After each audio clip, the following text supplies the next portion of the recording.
যদি কোনো মুসলিম ঘরে এই সূরা নিয়মিত পাঠ করা হয় তবে সেই ঘরে কোনোদিন কোনো রিজিকের অভাব হবে না। যদি বান্দা নিয়মিত সময় পেলেই এই সূরাটি পাঠ করে তবে আল্লাহ তাআলা ওই ঘরে রিজিক এবং বরকত 70 গুণ বাড়িয়ে দেন। আর ওই বান্দার তৃতীয় প্রজন্ম পর্যন্ত রিজিক নিয়ে কোনো চিন্তা করতে হবে না। আল্লাহ তাআলা ওই পরিবারের রিজিক নিজে হাতে বন্টন করে দিবেন। হযরত মুহাম্মদ সাল্লাল্লাহু আলাইহি ওয়াসাল্লাম তার সকল উম্মতদের এই সূরাটি পড়ার জন্য বিশেষভাবে বলে গিয়েছেন, কেননা যেখানে আল্লাহ তাআলা নিজ হাতে রিজিক বন্টন করে দিবেন সেখানে আর কোনো কথাই থাকে না। প্রিয় দর্শক, আমাদের মধ্যে এমন অনেকে আছে যারা তাদের রিজিকের জন্য যে কোনো কাজই করে থাকে, কিন্তু সেই বান্দা যদি এই একটি সূরা নিয়মিত পাঠ করে তবে তাকে আর কোনোদিন রিজিকের জন্য চিন্তা করতে হবে না। তাই আজকের এই ভিডিওটি সম্পূর্ণ দেখবেন, কেননা সেই শক্তিশালী সূরাটি সম্পর্কে আজকে আমরা আপনাদের জানাতে চলেছি। এবং যত বেশি সম্ভব এই ভিডিওটি শেয়ার করে দিবেন, কারণ আপনার একটি শেয়ারে হয়তো আর একজনের রিজিকের উপর বরকত বেড়ে যাবে। আর সে যদি নিয়মিত এই সূরাটি পাঠ করে তবে সে যে সওয়াব পাবে তার অংশীদার আপনিও হবেন। তো চলুন দেরি না করে শুরু করা যাক আজকের এই ভিডিও। প্রিয় নবী হযরত মুহাম্মদ সাল্লাল্লাহু আলাইহি ওয়াসাল্লামের এক সাহাবী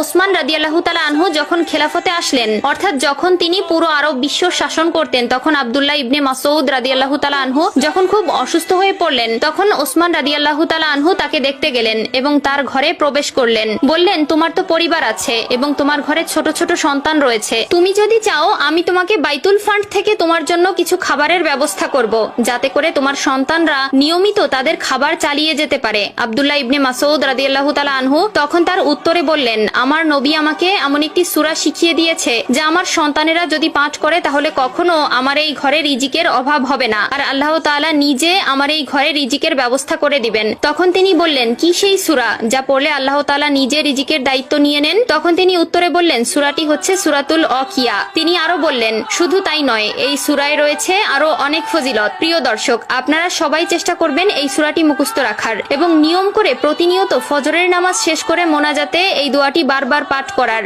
সূরাতুল ওয়াকিয়া কোরআনের 56তম সূরা, যা মক্কায় অবতীর্ণ হয়েছে এবং এতে রয়েছে মোট 96টি আয়াত। আর এই সূরার অনেক ফজিলত হাদিস দ্বারা প্রমাণিত হয়েছে। চলুন জেনে আসি এই সূরার আরো কয়েকটি ফজিলত সম্পর্কে।